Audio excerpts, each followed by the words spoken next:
I mean, that scene there where you had all those top players kind of coming out from the Ian Doyle setup and all that, it almost sounds like, well, not quite Matchroom, but we hear a lot, didn't we, when you see the old stuff about Matchroom, Barry Hearn, etc. Sounds almost like a version of that, but in Scotland. Well, it was, to be honest, because he had loads of Scots guys as well. I mean, at one point he must have had 15, 20 players, and all obviously real good players from everywhere, to be honest. So, it was that. But that was that. I mean, we were sponsored by Highland Spring and Sweater Shop, and you were getting. I mean, we were going to the sweater shop in Glasgow at the time, because at that time everybody was wearing the Dav jerseys, weren't they? And t-shirts. So we were going into the shops and they were like, "I just take what you want." I've never been more embarrassed in my life. People were like standing there buying stuff, and we were just walking in and getting like 300 or 400 quid's worth of clothes for absolutely nothing. It was like, I just felt so awkward. But it was amazing times. As I say, it was. I mean, you used to watch these guys on the telly, and obviously you were spending a lot of time with them, being in their company, with either playing snooker or going out for something to eat. And they were, as I say, nearly every one of them they were brilliant, and they were good to guys that were on the way up as well, you know. But what was it like in that stable, Billy? Obviously, was there like a pecking order? Because Hendry was your main man, wasn't he? Did he get treated different for, like, say, guys down the pecking list? I think it was. We had a couple of guys that looked after us. We had John Carroll. I don't know if you'll mind him, and we had Tommy McNairn, Grant McNairn, that played a bit of snooker. Yeah, his dad. They were kind of. John Carroll was the road manager, and Tommy came in and gave him a hand, and they kind of looked after us. But if we went out for a meal, the bill would get split. But you always knew. You knew. You gone out with it. I mean, Hendry was just the. I wouldn't be getting treated the same as Hendry. Let's not kid ourselves on. No. They would treat me brilliantly, blah, blah, blah. But no, Hendry was always the golden eye boy, wasn't he? Mm-hmm. And I think if guys were, I mean, at the end of the day, you're making them money, and they're trying to get you sponsorship. So it's a kind of, you know. But so do you think the stable? Sorry, Billy. Do you think the stable maybe had too many players? Oh, without a doubt. And then they went into golf and started taking football players on, and I think that's the reason they kind of, you know, if they'd stuck to snooker, they might have been still going, but once they started getting into all the different sports, I just think it was. I know that you weren't getting looked after, like that would be a wrong thing to say, but it wasn't the same for me personally. I mean, I was with Ian's son Lee for years, and Lee treated me fantastically well. But then I obviously I signed for Ian with 110 Sport, and although it was good, I would, if I had my time to play snooker again and I was in the same position, I think I certainly wouldn't sign for a big team like that. I wouldn't have. I would have tried to do it on my own and look after my own finances and stuff like that. So. And going back to the snooker, Billy, like in 1994, you made your Crucible debut, didn't you? 94 for the first time. You played at the Crucible 5 times, I think, and your debut was against Jimmy White. How was that? It was pretty nerve-wracking. I remember watching the draw on the television, and I'm like, oh, I wonder who will get blah blah blah, and there it comes out, Jimmy White, and I was like, oh my God, you're playing your hero, because he was at that time. So. It was the whole travelling down and staying in the hotel and everything, and going into the Crucible. I mean, obviously when you play snooker, you want to play at the Crucible. So actually the night before I walked down the stairs, because the stairs were, Jesus Christ, they were steep as anything at that point. They're not like that anymore, but they were really, really steep. So everybody was really nervous about walking down the stairs for the first time. So I went down them a few times the night before and sat in the seat that I would be sitting in, and I've never played in a. I mean, I think I only played poorly there once. The other 4 times I played really well, and another biggest regret probably I never won a match there. But I think the Jimmy White game, the first game, because I played him twice, Sheffield. I was 6-3 down, and he was brilliant in the first session. And I think I was 6-1 down, and I knocked in 60-60 to go 6-3, and I thought, at least I've showed I can play. Yeah. You know, because he beat me in the British Open in Plymouth 2 weeks before at 5-0 in about 10 minutes. So I was absolutely shitting myself, actually. And the next morning I came out, and I must have had about 50 friends and family, maybe even more than that there. They took a bus down for Spencer's, and a lot of my mates were there, a lot of the juniors were there that I used to coach, and my family was there. So the next morning I started off, he broke off, and I knocked in 137 first go at the table. So I was absolutely buzzing, and I knocked in 59, 51. All of a sudden I'm 6 each, and I'm saying to myself, oh my God. And I could see I was getting to him, you know, that way when you think you've got somebody. Yeah. And there was a yellow over the top left pocket, or pretty close to it, and I could screw a ball in easy up and down the table. That wasn't a shot I ever struggled with. Mm-hmm. And I wish I'd played it. I was on 30, I think, and I tried to come off the cushion, tried to be smart and come off the cushion and flick it in around the angles, and I missed it. And see, for that point, I hardly seen a ball. He beat me. Wow. He played brilliant, and he won 10-6. I was I was delighted at how I obviously played, but a wee bit gutted that, and my pals still to this day, I still play pool with them for the same pool team, and they still give me pelters about the yellow. So they've never forgotten about it, and to be honest, neither have I, because I think if you win your first game at Sheffield, he got to the final that year, by the way. So that's right. That's right. Yeah. It was, and I think that's the year. I think that's the year he missed the black to beat Hendry in the final. 18-17 it was, yeah. Aye, and it was. I think, as you said, Lee, 5 times I got there, and I lost to McManus 10-9 as well one year, and I absolutely murdered. I can't believe I lost that match. I murdered them honestly twice that season, and he beat me. He beat me 9-7 in the UK in the last 16, and 10-9 in the Worlds. And the twice I've played him, I've totally outplayed him the 2 matches. But again, it shows how good he was. As I say, I outscored him. I felt like I outplayed him, and he's beat me twice. So you must have thought, what else can he do? He's the one player that I played. I never beat him even as an amateur. So it was crazy. I've beat Hendry, O'Sullivan, Higgins, everybody, and the only player that probably I never beat was Alan, and I take my hat off to him because Alan was brilliant. I mean, he was a great player. But they 2 games, he kind of, that was to get to the quarters of the UK that season, and that season that I played him at the Crucible, and I'm not being disrespectful again, but I had Lee Walker to play Elaine Robidoux to get to the semis of the World.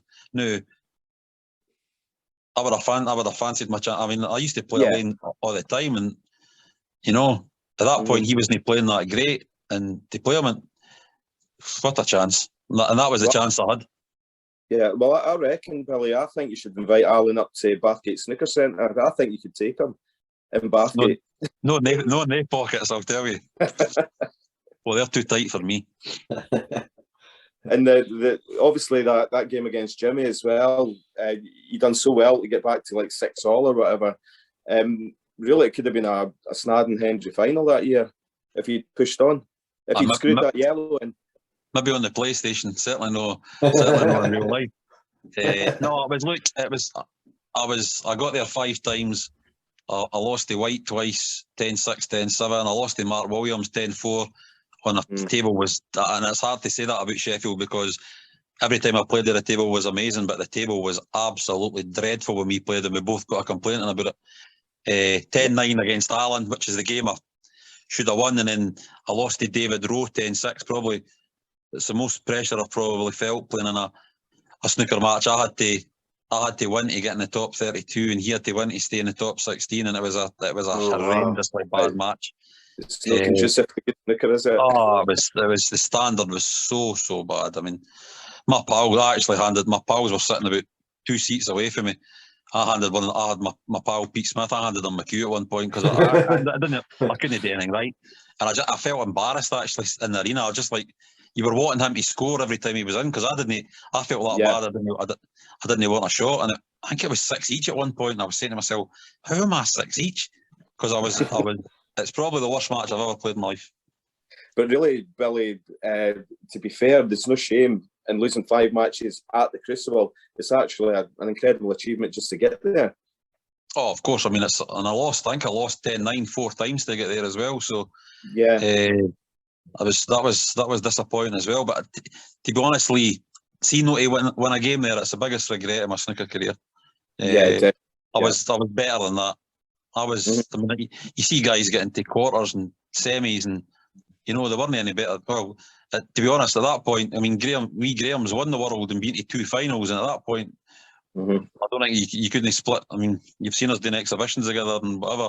And as players, there wasn't much between us, but obviously he went on to be different class and what he done. But at that point, I was every bit as good as him. So, if you just have to handle the pressure and be able to. Maybe I couldn't do that. Maybe that was my downfall. I don't know. I will never know. But I think you could, Billy, because what I've noticed about your game, and certainly back then, is you raised your game against the top of the tree. Really, the top 8 players, top 4 players. You always raised your game, and you beat a lot of them. You got a great record against them. Aye, but unfortunately, if you went down to the bottom 8 players, I've probably got the same record against them. I think I must have been for the top players, I must have been a nightmare to play against that, because as you say, I had a great record against nearly every one of them, probably apart from Ken Doherty and as I say, McManus, but the rest of them, I probably got a bit. I mean, I beat O'Sullivan twice, I beat Hendry the only time I played him, I beat Higgins. I had a great record against the top players, and they wouldn't have looked forward to playing me at that time, but again, that was my biggest downfall. I could play somebody 800 in the rankings and probably lose 5-4, because I should have got in the top 6. That year I got to the final in China. I was provisionally number 9 in the world, and I'm saying to myself, I still had 2 tournaments to go. I still had the world, and I still had the British Open, and I lost to a guy called Craig Harris in a horrific match. He was needing 3 snookers at 4 each, and if I'd have won that game, I was in the top 16 for the next season. Guaranteed, without going. So I then went to the world qualifier, playing against Steve James, having to win to get in the top 16, and I was 3-0 up, and I thought to myself, I was flying, and I ended up losing 10-7, and Steve James, he rolled back the years because he was, credit to him, he was absolutely brilliant. But I had to win one of the 2 matches to get in the top 16 at that point, and that my career could have. Again, you will never know, but if I'd have got in the top 16 at that time after getting to a final and a couple of quarters that season, I mean, your confidence is going to... And it obviously releases a lot of pressure off you as well, and you're sort of pushing ahead at that stage. So, who knows? Well, and Billy, you were sorry, Michael, you were a World Cup winner with Scotland as well. Hendry, McManus, Higgins, was it? I was, but I can't mind playing a frame. No. Well, I never played a frame, to be fair. I don't know why they done it. It wasn't anything to do with Scotland, but the governing body took us a reserve had to go out from the quarterfinals onwards, which was kind of bizarre, considering they just played I don't know how many group matches. So I went out as a reserve, and I wasn't going to play, was I? Let's not kid ourselves on. Hendry, Higgins, and McManus. So I went dressed the first night they were playing. They were like, "What are you doing?" I said, "Well, he's playing. I'm going to come here and just go out and enjoy yourself." But Gary Wilkinson he was already in his jeans and that. He says, "Go and get changed and we'll go out." And I was like, "I can't go out, my guys. I'm here to support." And even Alan and that and Stephen and John were saying, "Just go out." So went out, and we were sitting in a bar drinking lager, and they were playing in their matches, and then they got to the final. They won the final against the Republic of Ireland. Brilliant, absolutely fantastic night. I've never seen that. Honestly, everybody was up. We were there at about 6-7 in the morning. Everybody was absolutely. I've never seen anything like it. Hendry went to his bed first, and me, John, and Alan were still. We were absolutely steaming. I'm not joking. So we ended up at the pool at the hotel. And Alan's like, come on, we'll go and get Henry's room. And we were like, me and John were like, I didn't get that. Obviously, maybe we were having a drink. We said, right, come on. So it was about 7 or 8 in the morning, I think. Went to reception, found his room number, went up, by luck, the maid was there, we're saying, go and let us into this room. She says, I'm not allowed. We said, look, it's a good friend, blah, blah, we explained, and she ended up letting us in. Well, my God, I've never seen a room like this in my life, man. It was, I mean, Jesus Christ, we were staying in nice rooms, but this room was like palatial compared to our rooms. We couldn't find him, it was that big. Going in rooms, couldn't find him, going in another room, couldn't find him. We ended up finding him, and he's out for the count, sleeping. So the 3 of us are standing up, I mean, absolutely bluttered, right, next to him. And we whipped the cover off him. And I've never seen anybody get as much. I think he thought he was getting done in by the mafia or something like that. He's got the biggest fright of his life. He's pulled the covers there. I think he thought he was getting attacked. And the 3 of us are on, we're absolutely peeing ourselves laughing. And he still hasn't got a clue it's us 3, it's there, you know what I mean? So it was a fantastic few.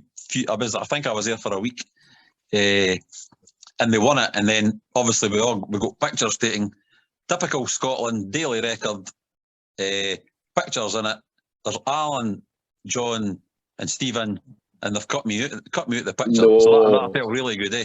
Oh, you know, so even though I didn't play, if you're imagine if you won the World Cup with Scotland and you did an unused sub and you weren't in the picture when they won it. I thought it's crazy, really poor, just typical Scotland, eh? For me. Yeah. Did you get a cut of the money, Billy? Aye, I got £2,500, I think, for going away for the week. All expenses paid, your hotel, your flights, and everything. Flew you over business class, and no, they won 37 grand each, and no, they wouldn't give you a nod in the desert, the 3 of them. But again, that's just another typical Scottish thing. So I wasn't expecting maybe wee John or Alan, but certainly Stephen, no chance. He struggled to buy a juice in the club at times. So. Well, what was it like away from the table, from your experience? Because he could, you know, if you read the book and from what your impressions are, he seemed quite a serious fella, really. But what did you experience him like? Nah, he was, to be fair, I mean, he was always pretty good with me. I played in that club with him for, about 8 or 9 years, maybe longer than that. And he was good to me at times. He took me down to Newcastle to watch Newcastle Liverpool director's box, and brilliant. He took me we went to Glen Eagles to play golf, and he was a nice guy, but he wasn't much. Stephen wasn't much a people person, I would say. You know, like with the juniors in the club, and they adored him as Lee's been there himself. Whereas me, Alan, and John were like, it felt like we were more working class guys that, you know, don't know if Stephen's family were a wee bit had a bit of money or whatever, I'm not sure, or the way he had played snooker since he was, you know, when he was 15, he was getting tipped to be the best player in the world. So he was kind of on a different level to us at that time, whereas we were up and coming young players and but for real working class backgrounds, you know. I think maybe that's the difference. I'm not having a go at him. That's everybody's different. So but certainly from our perspective, we were definitely working class guys who done well for themselves at that point. Were you surprised when he retired when he did? I mean, this isn't the Stephen Hendry show, but, you know, it's an interesting thread. Were you surprised at that? I'll be honest with you, I was disappointed in him. I'll be brutally honest. I just think when the going got tough, I think if he had, I think that's a harsh thing to say, if he had manned up a wee bit, and kept playing, but he was getting beat, and then I think he gave it up too easily for somebody that was so passionate about playing. Look at John Higgins and Mark Williams and Ronnie. 45, 46 year old, they're still dominating snooker. And I think he just chucked it because he found it too hard, and then the comeback's it's totally bamboozled me. I can't understand why you'd want to come back and play after not having the fight to keep going when you were a player, to come back when you're not a player after 10 years and play. I can't understand that at all. I've got to say, as a huge Hendry fan, and always been a fan of Stephen's, it's sort of sad to see him, you know, getting this sort of treatment on the table at the moment. I'm wondering if maybe because he's went down the sight right route, maybe he's found something and he thought, I'll try it, I'll come back. But, you know, it's hard to watch. I mean, I'm probably one guy who's played with him that much that I know his game inside out. I know his cue actions. I'm not wanting to sound harsh or have a go at him, but his cue action, he's not got a cue action anymore. I've never seen a cue action like that in my life with him. He's so slow and pedestrian. You've got. See, when he was playing well, you look back at I still look back at the old videos when he played sometimes. His cue action wasn't that. It's hard to watch. I can't even watch him anymore. Sort of in the early days, he sort of had a loopy, sort of cue action, didn't he? And I've spoken to Lee and Robbie about it, Lee, and his cue action was short and sharp when his last stroke before he hit the ball, and now it's like he's got this big, long, massive pause, and I don't know. I just maybe seniors. Aye, that's fair enough. But main tour player, it's no. For me, he's stopping a young guy getting his chance. I don't think it's right. Yeah. I mean, I know what you mean. I don't agree with the wild cards either.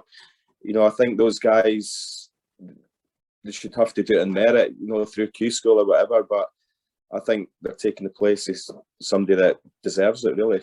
Yeah, I fully agree with you. I think, like, you get senior. I know the seniors tours know a lot of prize money, but the guy's done well. It runs it. Is it the boy Francis that runs it? Easton Francis, yeah.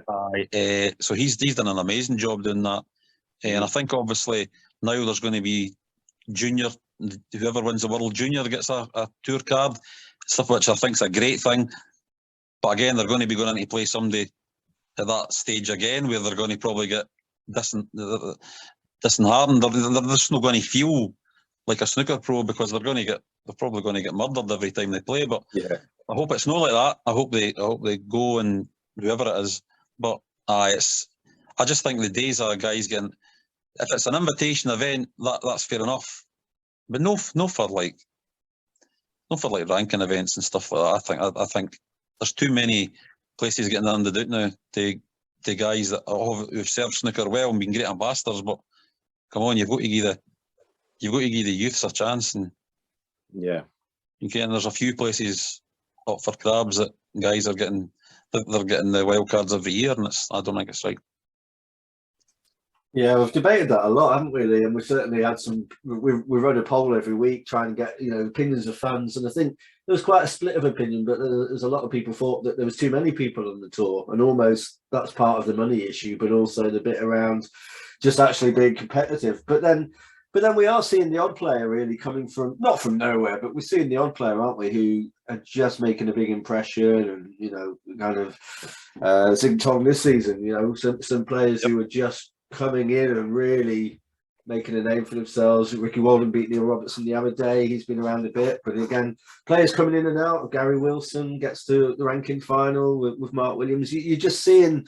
I'm not saying it's any different to any other season, but you're starting to see, and even the shootout's very different, isn't it? But Hussein Buffet, past winners Ryan Day, Michael Holt. I mean, you've got, it's so competitive, isn't it? Some of the guys who've come on here have said they think the standard overall is higher, even though it's a really big tour, because some of these guys can beat the top guys on the day. Yeah, I mean, of course, I think they're going, and I know I get a bit of stick for this from my pals on Facebook and whatever, but I'll tell you now, no one of the standards higher because the bags are absolutely ginormous. I'm seeing balls hitting rails and flying. Guys knocking in 4 centuries to win 4-0. It just wouldn't happen back in the day unless, I mean, I'm sure Henry knocked in 7 against Ken Doherty at the UK 1 year. Yeah. The amount of centuries that you're seeing now for players, it's ridiculous. I mean, I just can't believe what I'm watching. And I can understand why they're doing it, because it's a bit like the darts when they opened up the beds. If there's more room for a dart to go into, they're going to score higher. If they open the bags a tiny wee bit, they're going to score. They're going to hit breaks. So it's a no-brainer. But Michael, you alluded to that. That shootout drives me crazy. Calling that a ranking event, honestly, I just think it's embarrassing for snooker calling that a ranking event. I really do. You didn't have to win a frame of snooker, and you get to lift the white if you make a foul stroke and put it anywhere on the table. and you're calling yourself a ranking winner. No, for me. Like, and I would fall out with somebody about this. It drives me absolutely bonkers. It really does, Lee. Oh, I quite agree with you. It's certainly not a ranking event, and it's actually not played under snooker rules. So I love watching it. I think it's brilliant. I think it's brilliant for snooker. But please stop calling it a rank event, because if I was in if I honestly sat with one of the pros who had won that and they said to me, "This is a ranking event," I'd have to walk out the room. I would honestly. I wouldn't be able to bite. I honestly wouldn't be able to bite my tongue. Yeah. Well, especially as you say, though, especially as that could be the difference for some players between them staying on the tour and losing the card because of what happened in the shootout. That could be the decider for some people. 50 grand, Michael. I mean, I know that it wasn't like that. It was 32 grand a few years ago, but the money's going up every year in that tournament. I mean, I got beaten a ranking final and got 21 grand. Somebody's winning a one-frame shootout and getting 50 grand. It doesn't ring true to me, that. Yeah, it is bizarre. It is bizarre. We had a young fellow on the other day, actually, young Welsh lad, Liam. What I thought was interesting there was that he thought that the shootout should be marketed as the way to get people into snooker, almost as the gateway event to get people interested and go, well, this is exciting, and market it that way as opposed to seeing it as a dead serious, bona fide tournament, really. We had one in Scotland, in Minnesota Fats, about, oh God almighty, that must have been about 5 or 6 years ago, because myself, Paul McPhillips and Drew Hendry, and must have been long, must have been about 6, 7 years ago, and all the young guys at the time were, is it Dylan Craig, Lee? Yes, yeah.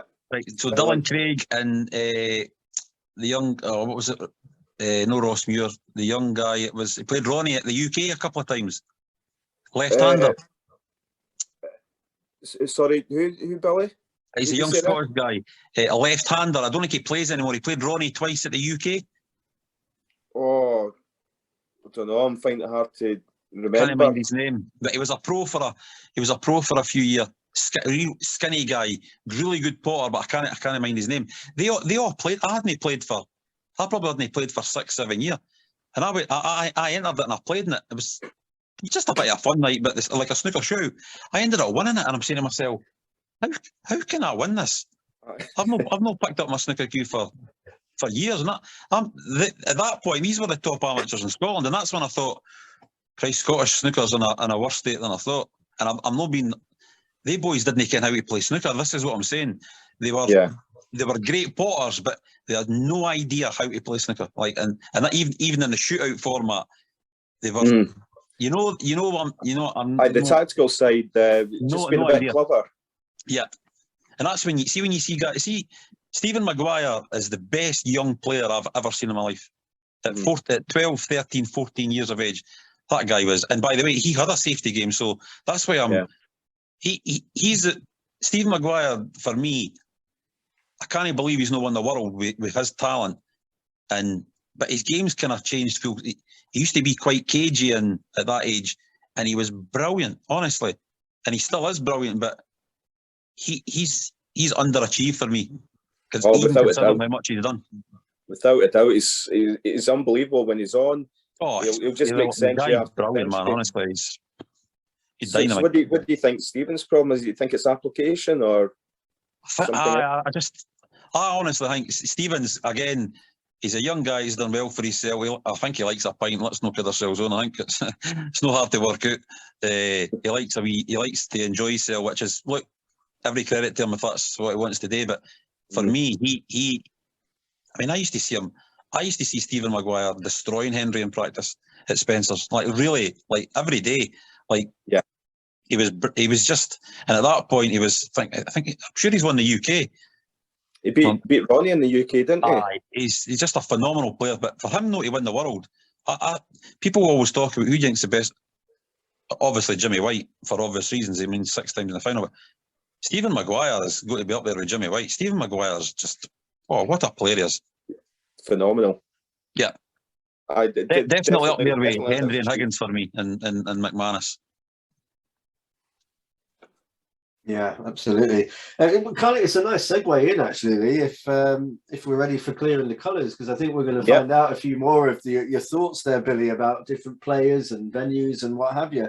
So it's just a bit of a quick fire round at the end, really, just to get a few of your thoughts, and we do it in order of the colours, so a bit of a novelty with that. So the yellow ball, then, it's just to get your feel. Who's the funniest player that you've met, whether that's on tour or in other situations? Funniest player's a guy called John Reid for Wolverhampton. I still keep in touch with him. Big Wolves fan. He's actually coming up. He likes Rangers as well, so I'm going to take him to a Rangers game soon. He's just the funniest guy I've ever met in my life. He's just hilarious. And first time I met him, we were an older shot of the qualifiers, and we shared the digs. And oh my God, he's just so quick, brilliant guy, and he was a real good snooker player as well. All right, shout out to John Reid, and the yellow's dispatched. Okay, green ball, Billy. What's your favourite venue away from the Crucible?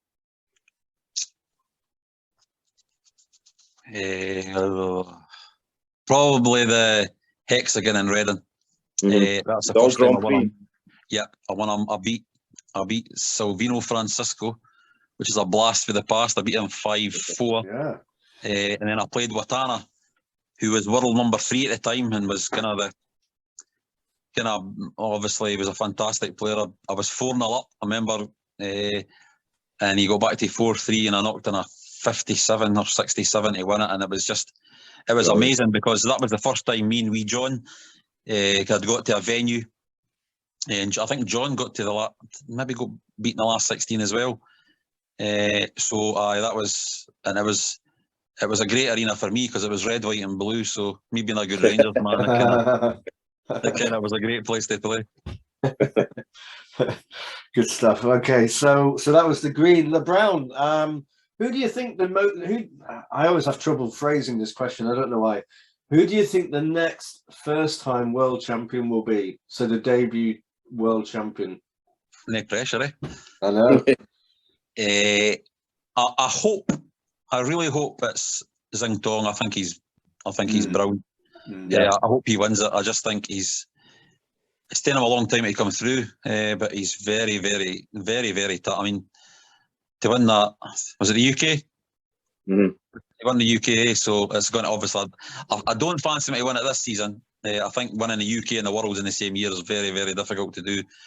But I think if he gets on a roll, I think it'd be great for the game if another overseas player, especially a youngster, wins it. So I hope he wins the World yet. Yeah, good shout for sure. Okay, then Billy, on to the blue. I always think this is a bit of a tricky blue. This, which actor would you get to play you in the film of your life? Tricky blue. God almighty me.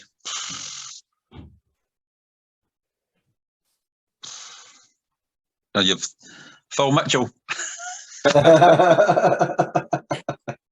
Obviously, it doesn't have to look like you. God knows. Well, the first answer was Brad Pitt, Lee, so we've got a cross between Brad Pitt and the guy who plays Phil Mitchell. That was just for a laugh. I would go for Phil Mitchell first, to be honest. Should we say that's just squeezed in then? I mean, it rattled around the jaws a bit there, but I'm looking forward to seeing that film.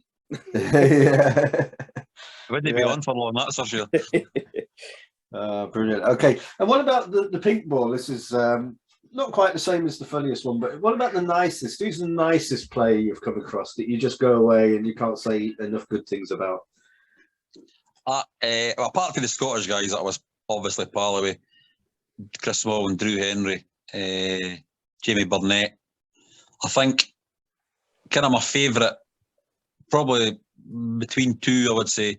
I got on brilliant with John Parrott and Willie Thorne, God bless him. John, me and him hit off right away, both big football fans. Obviously, he was on Question of Sport with McCoist at the time, and he used to ask us quiz questions, didn't matter where we were. So it was great. In Thailand, you were obviously your body clock was all over the place. So him and Willie used to sit down and he used to give us quiz questions, and it was brilliant because they were right tough ones. So But as a guy, he was brilliant. He was really nice to me. And Willie Thorne, as I say, God bless him. Willie was amazing with me. He treated me so well. I had none but admiration for him. He was just a gentleman. Maybe Dennis Taylor as well. Dennis was really good to me because of the link with 110 Sports. So I would say they three, kind of the older guys, and they were. I'd like to. I've not been to a snooker event for ages, but I've spoke to Anthony Hamilton and Mark King a couple of times, and they want me to try and go to the Scottish. So hopefully, I would see some of the other boys there as well. So. Oh, nice. Brilliant. Okay, then. This to clear the table, Billy. Black ball question: what would you call your autobiography if you wrote one? Jesus. We'll go with that. We'll go with that. That's a quick one. That might be the best. That's a real tough one. Absolutely no idea. Maybe that's what I should call it. Here we go. What about the King of Bangkok? Something like that. You were the King of Bangkok. I don't think that's a good thing to call a book, to be honest, because they might think of other things. Well, maybe don't Google it, but. Aye, that's a real tough question. I Especially wouldn't have a clue what to call it. No, my mind's blank. No, we'll leave it there. We'll leave it there. Any suggestions, and we'll put them through. But no, but look, Billy. I mean, just to say, that always wraps it up. These episodes, the little quick fire at the end. It's just been a real pleasure, kind of spending some time with you. And I know Lee knows you more, but you've just been such a great, engaging person to talk to and listen to. More importantly, I'd just like to give you a big thanks and all the best with whatever you do next. And maybe talk again one day. Yeah, no, it's been a pleasure. I'd just obviously like to thank the both of you for asking me to do it, and it's I don't mind doing it at all. And I mean, I'm happy to speak at any time, to be honest.